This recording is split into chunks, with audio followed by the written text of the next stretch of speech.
그런데 어리석음에 대해서 이미 앞에 사월의 어리석음 뭐 이런 것들을 우리가 표현했기 때문에 똑같은 의미지만은 좀 다르게 제가 제목을 달아 다윗의 장깨. 왜냐하면 나름대로는 다윗이요 장깨를 부리거든요. 장깨.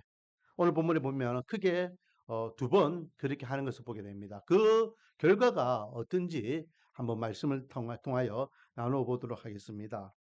자, 요나단과 함께 사울이 다윗을 죽일 것인지 아닌지 한번 확인해 보자라고 했는데 사울이 확고하게 다윗을 죽이고자 한다라는 그 의중을 요나단이 알게 되고 그 사실을 다윗과 나누게 됩니다.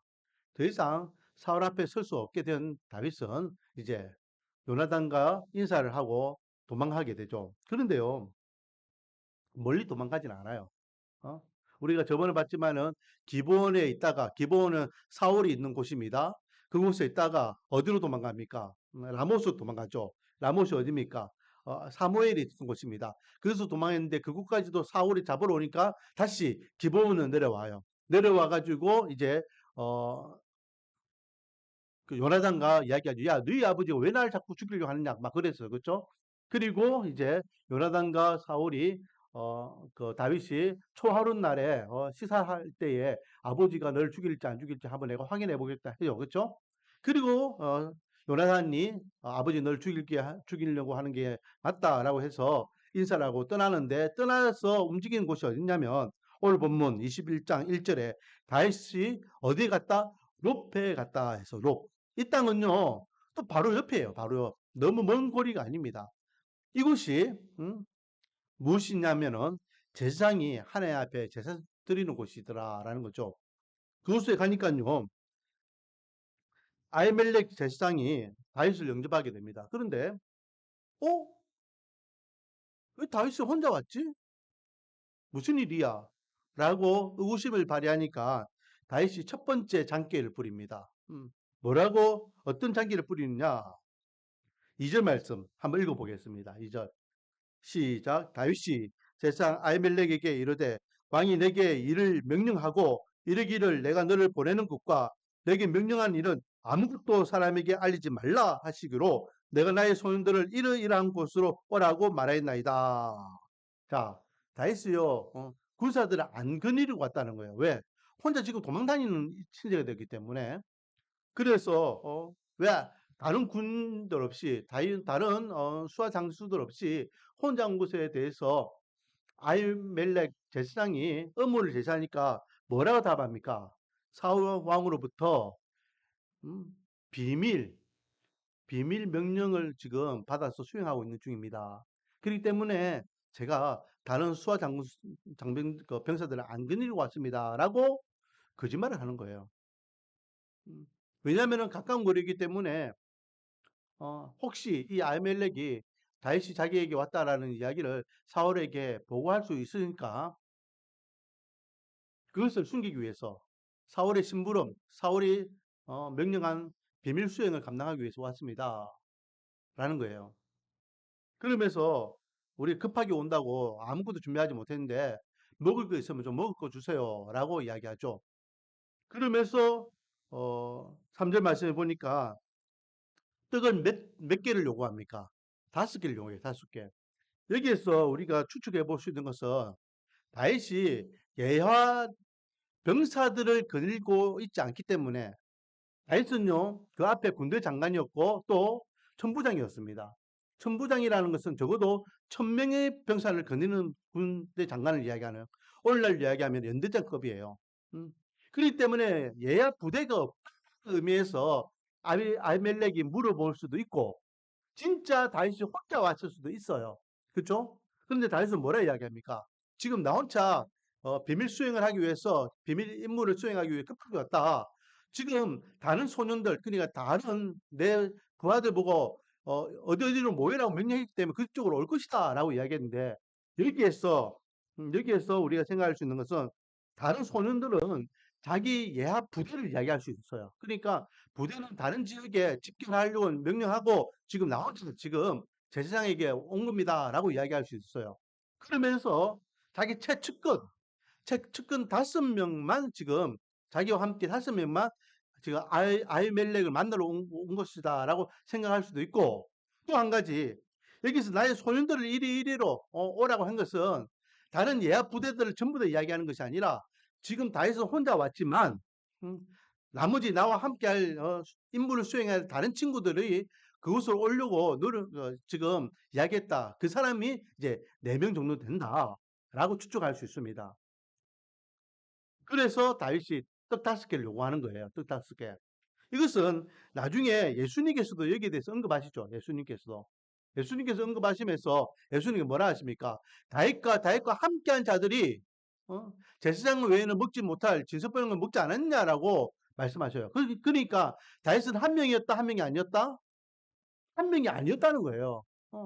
적어도 오늘 본문의 입각에서는 몇 명이었다? 적어도 5명이었다라는 걸 알 수 있습니다.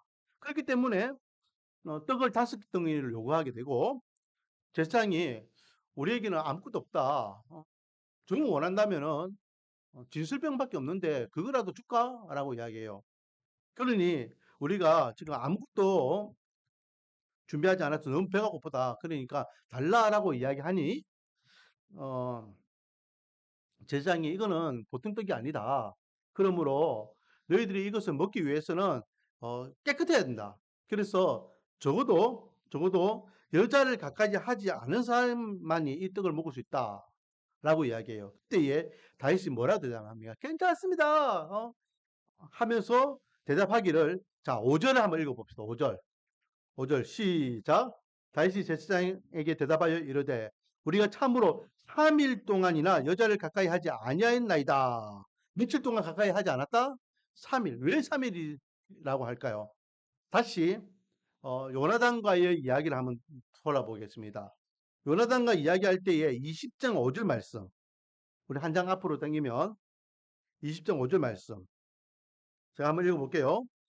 다윗이 요나단에게 이르되 내일은 초하루인즉 내가 마땅히 왕을 모시고 앉아 식사를 하여야 할 것이나 나를 보내어 며칠 셋째 날 저녁까지 들에 숨어 있게 하고 라고 되어 있어요.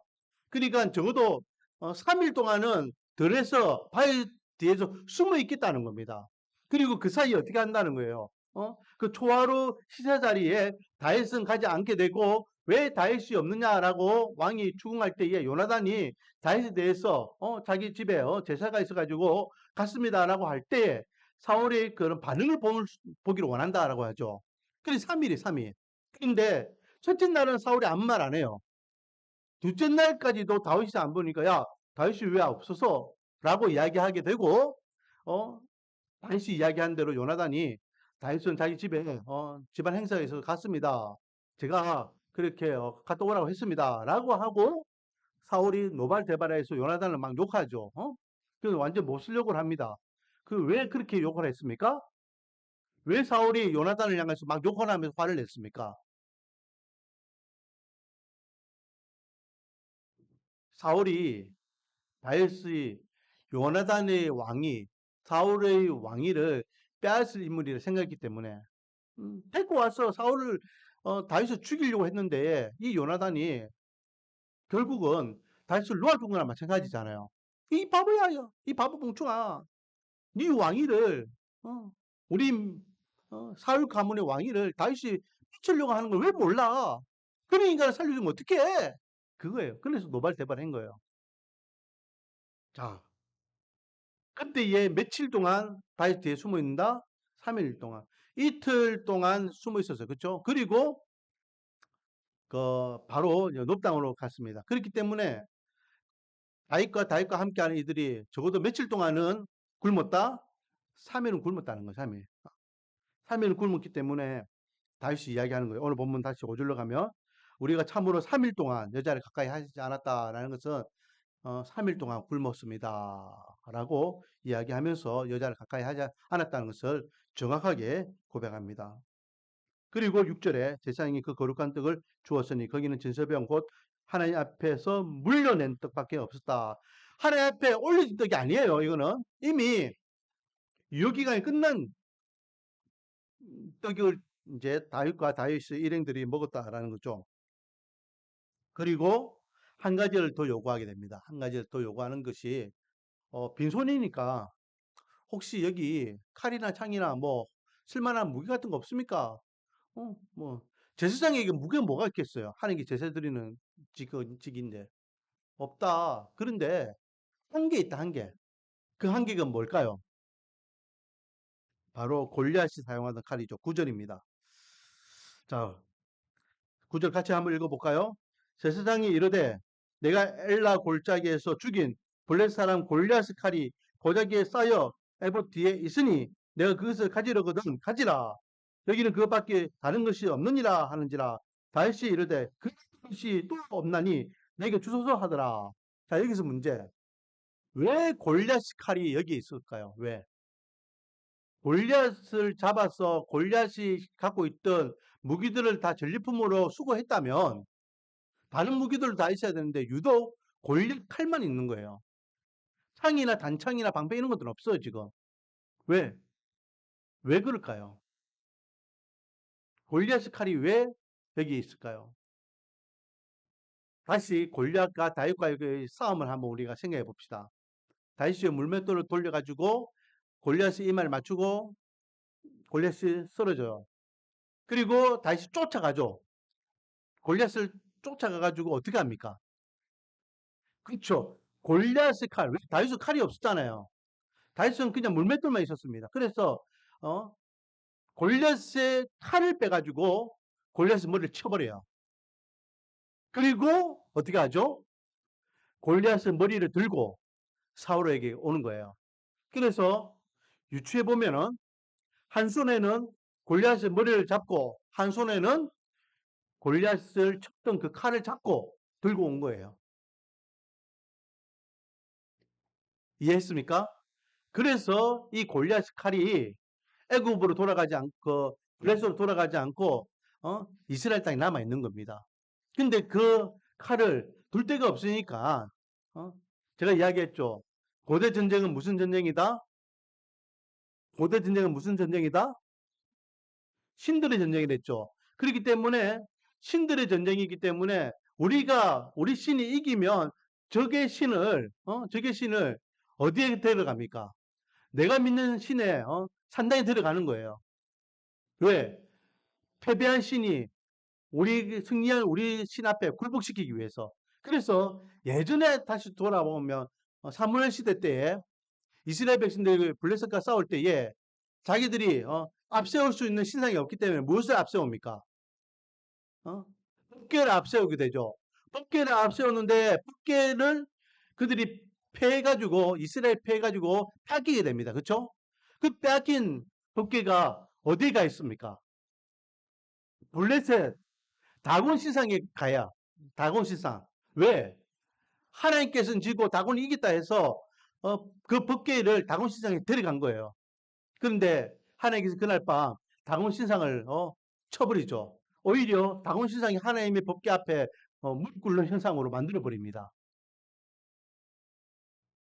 그 의미에 그 의미. 골리앗의 칼을 가져왔다는 것은 전리품이에요. 이 전리품을 누구 앞에 드렸다? 하나님 앞에 드리는 거예요. 이 전쟁은 누가 승리한 전쟁이기 때문에 하나님이 승리한 전쟁이기 때문에 그래서 지금 어, 이 성막에 골리앗의 그 흉악한 칼이 포대기에 쌓여가지고 에봇 뒤에 놓여 있는 것입니다. 이해하셨습니까?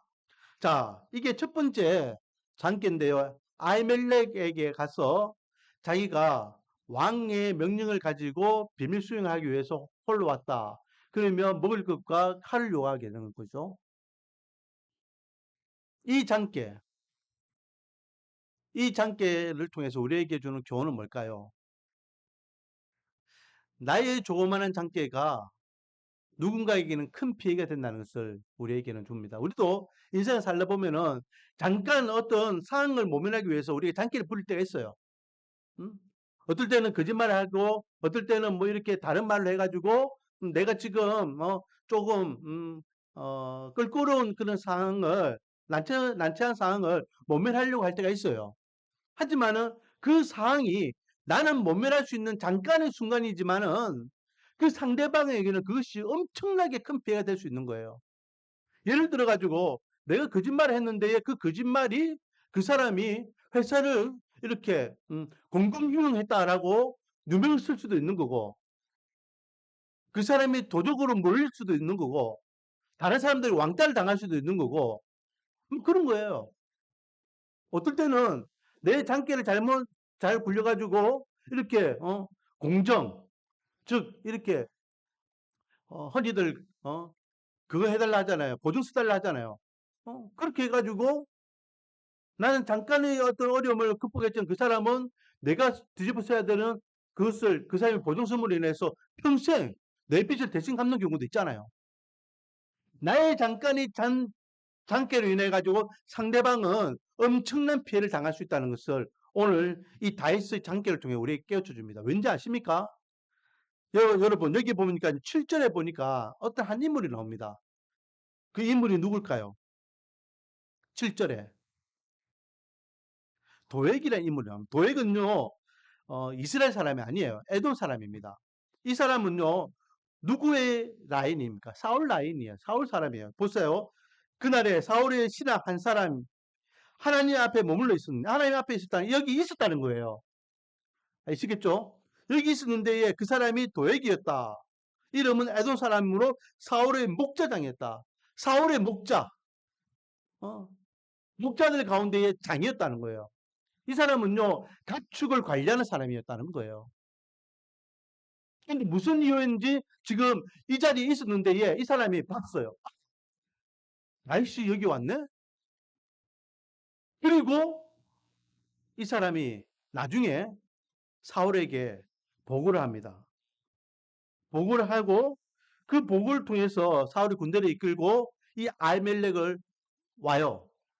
그리고 다이스 장기로 인해서 먹을 것을 주고 골리앗에 칼을 줬다는 그 이유 때문에 어떻게 될까요? 이 알멜렉과 함께 거기에 제사를 수행했던 제사장들이 다 순청을 당해 버립니다. 그건 이제 다음 주에 우리가 이제 말씀을 보겠습니다. 엄청난 일이에요. 엄청난 일.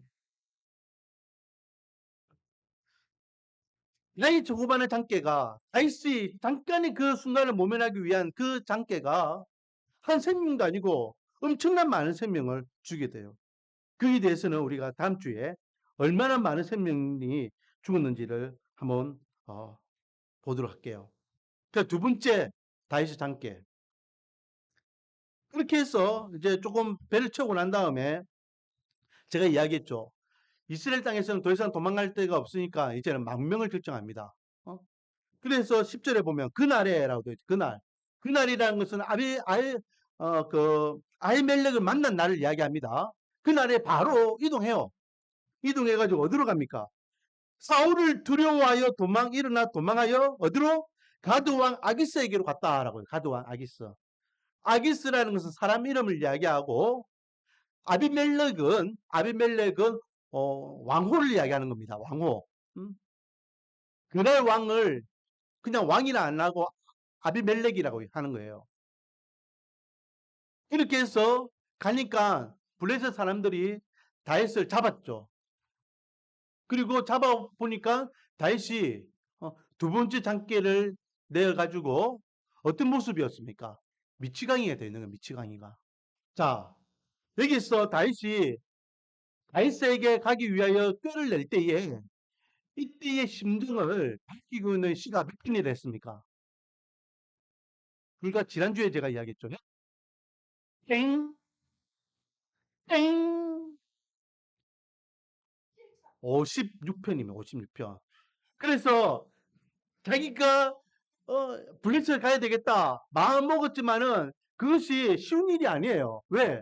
블리츠 사람들 입장에서는요 천천지 왼수인 다윗, 그 자기 나라를 대표하고 골리앗을 죽인 다윗을 보면은 너무나 왼수 중에 왼수잖아요. 음. 다윗 입장은 관계없어요. 다윗이 미쳤는데 안 미쳤는데 그건 관계없어요. 왼수만 보면 죽이고 싶은 마음이 있을 거예요. 그런데 다윗은요 그럼에도 불구하고 블레셋을 갈 수밖에 없어. 그래서 블레셋을 갈 때의 그 심정을 10편 56편에 기록하는데 그때에 다윗이 가장 많이 반복적으로 고백하는 고백이 뭡니까? 하나님을 의지하여, 하나님을 의지하여 라는 단어예요. 자, 56편 한번 볼까요? 자, 56편. 그래서 제가요, 그 성경 읽을 때에, 연결되는 인용 구절, 이런 관주들 이야기하면은 적어 놓으면 좀 도움이 되겠죠? 자, 56편. 제목을 한번 읽어볼게요. 제목에 보니까 다윗이 가드에서 블레셋인에게 잡힌 때에라는 겁니다. 이거는 다윗이 이제 로베에서 나와가지고 블레셋으로 갈 때에 가면서 이제 그 입구에서 잡혔겠죠. 잡혔을 때에 속으로 하나님께 기도하는 거예요. 그리고 나중에 이것이 찬송시가 되는 겁니다. 자, 그때에 뭐라 이야기합니까? 3절. 내가 두려워하는 날에는 내가 주를 의지하리이다. 4절. 내가 의지하고 예수를 찬송하올지라 내가 의지하였은즉 두려워하지 아니하리니 혈육을 가진 사람이 내게 어찌하리요. 내가 주님을 의지하고 나가니까 저 육체를 가진 인간들이 나를 어떻게 하겠느냐 라는 겁니다. 8절에 보면요. 나의 유리함을 주께서 계수하셨사오니 나의 눈물을 주의 병에 담으소서. 자기 눈물을 병에 담을 만큼 그만큼 자기는요 지금 이게 유리하는 것 떠돌아다니는 것이 뭐 죄가 있습니까? 요나단도 이야기했잖아요. 혹시 아버지께 무슨 죄를 지었습니까? 라고 이야기해요. 칭찬받는 건 많지만은 혼날 짓 아버지에게 죽을 만큼 죄 지은 건 없잖아요 라고 해요. 다윗도 다윗이가 체크할 때 내가 사울왕에게 뭘 잘못했지? 하는 건 다 했고 골리앗으로부터 우리 나라를 지켜줬고 왜 아버지 사울이 사위를 자기를 죽이려고 할까? 얼마나 가슴에 탔겠어요. 그 눈물이 병에 가득 담긴 만큼 여러분들 울었는데 어떤 병에 담긴 만큼 울어봤습니까? 고작 울어도 눈물 질질 흘리는 것밖에 안 되겠죠. 다윗은요 고통스럽게 많이 울었다는 것을 지금 표현하고 있는 거죠. 10절 내가 하나님을 의지하여 그의 말씀 찬송하며 여호와를 의지하여 그의 말씀을 찬송하리이다. 11절 내가 하나님을 의지하였은즉 두려워하지 아니하리니 사람이 내게 어찌하리까. 삐가는 그 순간에도 속으로 주님 이 인간이 나를 어떻게 하겠습니까? 제가 주님을 의지합니다. 주님 도와주세요. 주님 책임져 주세요. 자 그렇게 해서 블레셋 병사들이 다윗을 잡아가지고 왕 아기스 앞에 데려와요. 온전한 몸으로 가면은 죽을 줄 알고 어떻게 장계를 냅니까? 두 번째 장계가 뭐죠?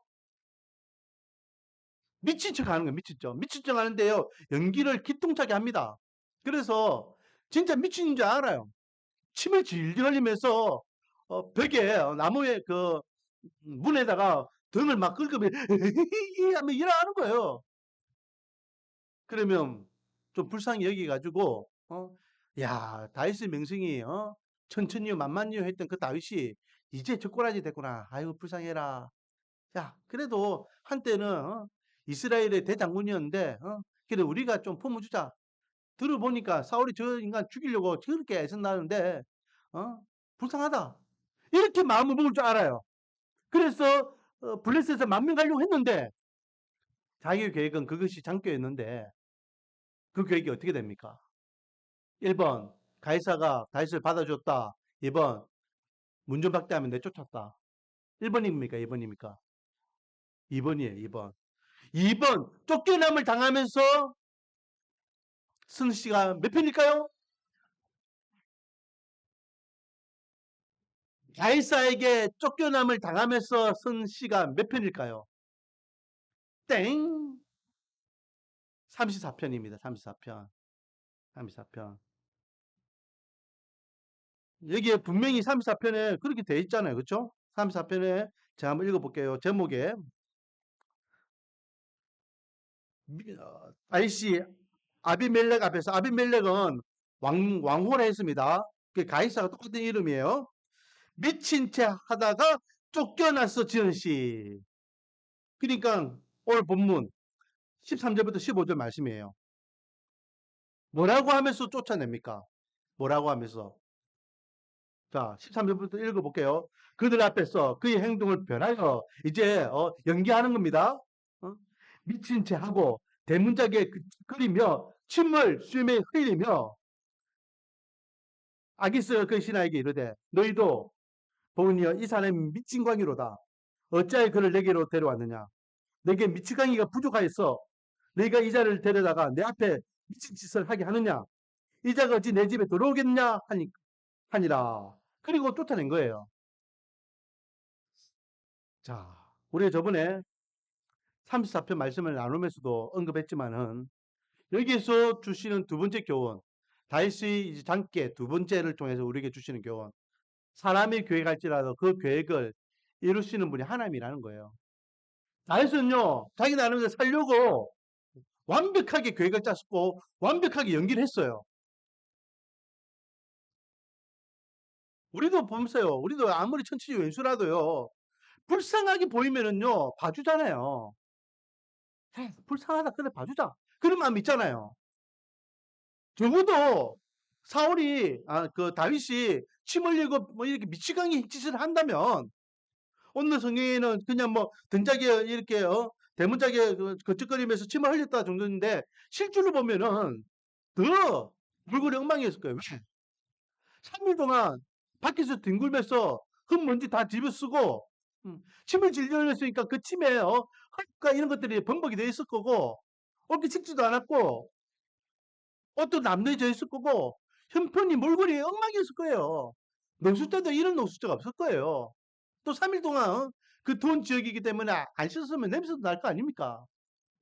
그 모습을 보고 거기다가 미친 짓 하고 있는 그 다윗의 모습을 보고 불쌍히 여기는 마음이 보통 사람들의 마음인데 그 정도 하면은 날 불쌍히 여겨가지고 그래도 봐주면서 받아주지 않겠느냐는 것이 완벽한 다윗의 계획이에요. 하지만은 그 계획이 수포로 돌아가더라. 수포로. 여기서 우리에게 주시는 교훈이 그거죠. 우리 아무리 완벽한 계획을 가지고 내 인생을 잘 설계해 가지고 간다 할지라도 내가 우리 가정을 잘 이끌기 위해서 완벽한 계획을 설계한다 할지라도 우리 자녀를 내가 이런 계획을 가지고 잘 양육해서 훌륭한 자녀로 만들어 보겠다고 생각할지라도 내가 앞으로 이 진로는 어떤 진로로 갈 것인지 계획을 가지고 그 진로에 달려간다 할지라도 그것이 가장 완벽한 계획이라 할지라도 하나님께서 그 계획을 허락해 주지 않고 인도해 주시지 않으면 그 계획은 숲으로 돌아갈 수밖에 없다는 거예요. 반대로 내 계획이 좀 엉성하고 내 자질이 좀 부족하고 내가 가지고 있는 어떤 자격과 스펙이 좀 약하고 내가 가지고 있는 환경이 좀 뒤처진다 할지라도 그 계획이 완벽하면 그리고 그 계획을 하나님께서 나를 통하여 이끄시기를 원하신다면 내 인생은 승승장구하는 인생이 될 줄 믿습니다. 다윗이요 왕이 되려고 계획을 세워봤다고 한번 생각해 보세요. 그러면 다윗이 왕이 되었을까요? 자기가 원하는 그 왕의 자리를 누렸을까요? 아닙니다. 하나님께서 다윗을 왕으로 세우셨고 하나님께서 다윗을 통하여 영광받기를 원하셨고 그래서 하나님께서는 다윗에게 특별성대의 복을 계획하고 계신 거예요. 그래서 오늘날 다윗이 된 겁니다. 다윗의 계획이 아니에요. 누구의 계획이었다? 하나님의 계획이었다는 거예요. 지금 다윗은요 도망자예요. 수배자예요. 피면 죽는 인생이에요. 이런 인생이 앞으로 내가 왕이 되면은 내 이 원수들 다 갚겠다. 앞으로 내가 왕이 되면은 내가 부귀 영화를 누릴 것이다. 내가 왕이 되면은 다윗의 왕국이 크게 열릴 것이다. 생각이 어디 있어요? 지금 당장 눈앞에 보이는 그 죽음, 사울 앞에 죽을 것인데 블레셋 앞에 죽을 것이 그것이 자기 현실적인 문제인데 사랑하는 성도님 여러분, 우리의 계획도 마찬가지예요. 우리가 아무리 완벽한 계획을 짠다 할지라도 하나님께서 허락하지 않은 계획은 아무 의미가 없습니다. 반대로 우리 계획이 좀 부족하다 할지라도 하나님의 계획이 완벽하면 우리 인생은 완벽한 인생이 될 줄 믿습니다. 다윗을 다윗 되게 하셨다 하나님께서 저와 여러분 인생도 동일하게 은혜의 복을 주실 줄 믿습니다. 은혜의 복을 누리기는 저와 여러분이 되기를 소망합니다. 그러므로 하나님 앞에 잔머리 굴릴 필요가 없어요. 하나님 앞에 잔머리 굴릴. 그래서 오늘 아침 말씀과 연결해 가지고 우리는 내 인생을 어디에 맡기면 된다? 하나님 말씀에 맡기면 되는 거예요. 내 생명과 내 인생을, 내 운명을 하나님께 맡기면은 하나님께서는 우리 인생을 책임져 주시는 은혜가 있을 줄 믿습니다. 새 한 마리 인생도 책임져 주시는 하나님께서 그보다 더 귀한 우리의 인생을 하나님께서 책임져 주지 않겠냐고 누가 말씀하셨습니까? 예수님께서 친히 말씀하셨어요. 하나님 대신 예수님께서 그렇게 말씀하셨는데, 그렇게 보장하셨는데, 무엇 때문에 자꾸만 내 인생을 내 장께로 살아가려고 합니까? 하나님께서 저와 여러분의 인생을 책임져 주실 것을 믿는 그 믿음을 가지고 말씀 앞에 말씀을 붙잡고 말씀을 의지하여 말씀이 원하고 말씀이 이끄는 대로 살아갈 수 있는 저와 여러분이 되기를 원합니다. 그러면 10년이 지나고 20년이 지나고 30년이 지났을 때에 생각지 못한 결과들이 일어날 것입니다. 제가 1도, 1도의 축복에 대해서 저번에 한번 이야기했죠. 1도. 여러분, 1도라는 것은요, 처음 시작할 때는요, 별로 의미가 없습니다. 1도가. 처음 시작할 때는 똑같아요. 여러분, 잘해가지고 1도 딱 꺼가지고 해보세요. 그런데 이 1도가요, 연장선을 쭉 꺼보세요. 이 1도가. 그러면은 10m만 지나면은 그 간격이 좀 벌어지겠죠. 100m 되면 좀 간격이 벌어지겠죠.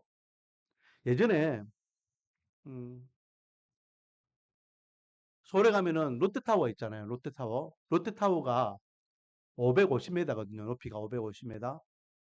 그 관계자가 하는 이야기를 들었습니다. 그 관계자가 뭐라 하냐면 이제 그 정도의 그 건물을 올리기 위해서는 최첨단 어떤 설비 시스템을 가지고 해야 돼요. 그러면서 하는 말이 1도의 차이가 나면 1도의 차이 나면은 지면에서 1도가 차이 나서 550m가 됐을 때에는요. 그 간격이 얼만큼 벌어진다고 이야기했냐면 80m가 벌어진대. 80m가.